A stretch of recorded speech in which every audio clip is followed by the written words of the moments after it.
जी, मानव जन्म क्या 84 लाख योनियों के भोग के बाद ही मिलता है या मानव जन्म नहीं, इसका भगवत कोई भजन क्रम की? नहीं है। हमारे यहाँ सेवक जी महाराज कह रहे, संस्कृति मांझ बरियाई के पायो, मानुष देह वृथा कत डारत। भगवान ने कृपा की, 84 लाख योनियों के चक्र को रोक दिया और बीच से निकाल लिया। संस्कृति मांझ माने होता बीच, बीच से निकाल लिया और आप पर दया करके मनुष्य जन्म दे दिया कि अब तुम अपना सुधार कर लो।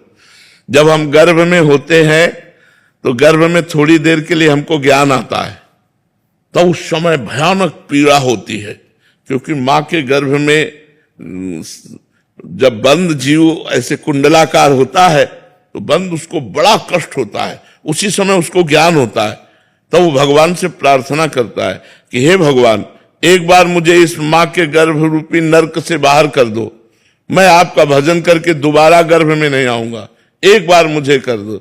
बस जहां भगवान से प्रार्थना करता है, भगवान ऐसा सहयोग बना देते हैं, जीव बाहर आता है तो कहां वो ज्ञान अंतर ध्यान हो जाता है, तो कहता कहां कहां, अरे बोले बालक हुआ या बच्चा हो बच्ची हुई, और वो भूल जाता है धीरे धीरे, जैसे जैसे बड़ा होता गया, फिर वही खेल कूद, फिर वही स्त्री पुत्र धन, फिर वही माया का नाटक, और जीवन फिर जिस लिए हम आए थे वो हम फिर भूल गए।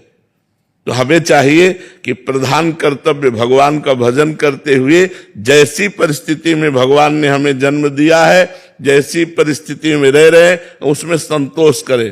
देखो, अगर संतोष करोगे तो जैसी स्थिति में उतने में आनंदित रहोगे, और संतोष ना हो तो करोड़ अरब खरब बढ़ते जाए फिर भी आप असंतुष्ट रहेंगे। सबसे बड़ा धन है संतोष धन। संतोष से कामनाओं का नाश होता है। संतोष करो, भगवान ने तुम्हें जो दिया है बहुत दिया है।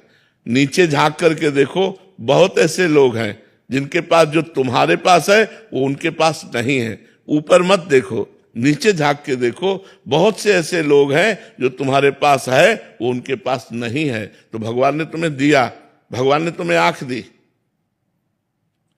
आंखें हटा देते तो कान दिया, श्रवणेंद्रिय हटा देते तो जबान दिया, सब कुछ दिया भगवान ने। अब भगवान का भजन कर लो, ना अपने कर्तव्य कर्म को करते हुए नाम जप लो। धन की चाह करोगे तो फिर धीरे धीरे बुद्धि खराब होती चली जाती है। जहां चाहे जिस डिपार्टमेंट में हो, जिसके दिमाग में धन है वो जरूर पापाचरण करेगा। तो हमें लगता है धन तो हमारी आवश्यकता है, गृहस्थी में है तो हम कर्तव्य कर्म कर रहे हैं, भगवान ने जितना हमें दिया उतने में संतुष्ट हो जाना चाहिए। गांव में एक प्रार्थना करते थे, साईं इतना दीजिए जामे कुटुंब समाए, मैं भी भूखा ना रहूं और अतिथि ना भूखा जाए। कोई दरवाजे से भूखा ना जाए और मैं भी भूखा ना रहूं, मालिक इतना हमको दे दीजिए। तो भगवान हमें लगता है इतना तो सब दिए ही है आप लोगों को। अब एकदम अरब खरबपति के सपने देखोगे तो कभी संतोष नहीं प्राप्त होगा, असंतोष ही रहेगा, चाहे जितना धन बढ़ता चला जाए। तो हमें लगता है भगवान का आश्रय लेकर नाम जप करना चाहिए और अपने कर्तव्य कर्म को करना चाहिए। जो व्यापार नौकरी